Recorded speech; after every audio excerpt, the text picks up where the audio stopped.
Hello everybody. Today is a new video for Sear Kenmore 9000 series sewing machine from the 1960s. As you can see, today we're going to be talking about the bobbin case, and how we load the bobbins. There are a lot of things that are wonderful about these machines. One of the fact is they are stainless steel. Stainless steel bobbins, stainless steel bobbin case. This is wonderful. When it comes to these machines, I prefer them because of the fact that they have stainless steel bobbins. The majority of machines nowadays, they all use plastic bobbins. I personally do not care for them because it's too easy for them to break or warp, and they will not really work well in these machines. Now, there are a few things that I would like to bring to your attention about this specific machine and its equipment. All of these are original equipment for this machine. And let's first talk about the bobbin. The bobbin has a slot here, which is a fantastic design that Kenmore had, or a lot of the older machines had, that they don't utilize today. That slot becomes extremely important when it comes to loading your bobbin. But that's another video, and we'll talk about that at a later date. The next thing we're going to discuss is the bobbin case.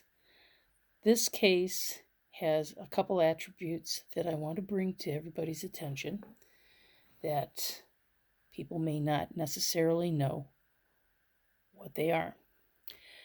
First of all and foremost, it has an arm to be able to load it into the machine. It comes in handy. Sometimes I use it, sometimes I don't. The other attribute is the arm. There is an arm on this bobbin case that is used specifically inside the machine, where there is a slot where that arm fits into. It controls the amount of movement within the machine and does not allow this case to move very far without being inside that slot. The other thing that I want to bring to everybody's attention is the tensioner. Yes, this machine has a bottom tensioner that is manually used by the operator of the machine. This tensioner has a screw, and that is what this screwdriver is for.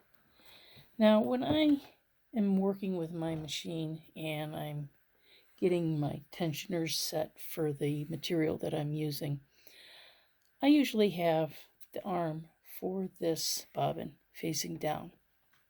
Now, in order for you to adjust this tensioner, you'll have to turn it clockwise or counterclockwise as needed. If you want to increase the amount of tension that the stitches have for your bottom side of your fabric, you're going to insert this screwdriver into the screw slot and turn the screw clockwise, which would be towards the back of the machine. Now, I usually have this in this position. It's easier for me for you to explain. If you want to decrease the amount of tension on your bottom stitches, you will turn it counterclockwise.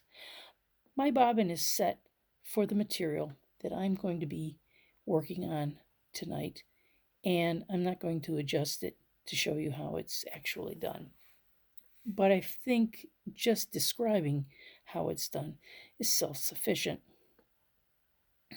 Now, we're going to load the fully loaded bobbin into the bobbin case, and it's done just like this.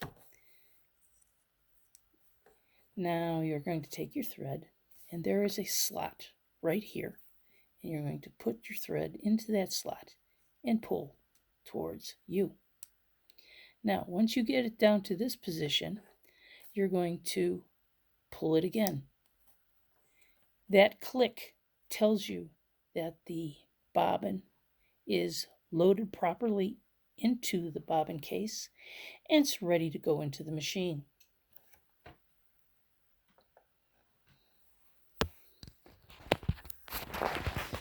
Now, in order to load your bobbin case with the bobbin into the machine, the majority of people will use this plate. You remove the plate and then you can insert your bobbin from that point. Well, you know what? I'm a little lazy. I have a Kenmore in a cabinet and I'm just going to lift it up and expose the area that I need to get at. And there it is. Now remember, we talked about this arm and we talked about that slot, and that is where we're going to put the bobbin case into with the arm so that it goes into that slot. Now I'm going to press, and that tells me that the bobbin case is locked into position and we're ready to move along. Now, like with most machines, what you're going to do is you're going to turn the wheel on the right hand side of your machine, and you're going to hold the thread that's loaded from the top of the machine so that it will go into the slot for the needle and pull up again to this point. Now we're going to grab that thread and we're going to pull it on out, and now our machine is ready for sewing. I hope you enjoyed my video. I'm hoping that I'm helping everybody to learn more about these machines and how well they work and the wonderful qualities that they do have. So if you like my videos, please subscribe, leave a comment, let me know what you think, and hit the little bell and you'll get any notification for any future videos that I have for these machines. Happy sewing, everybody. Good night.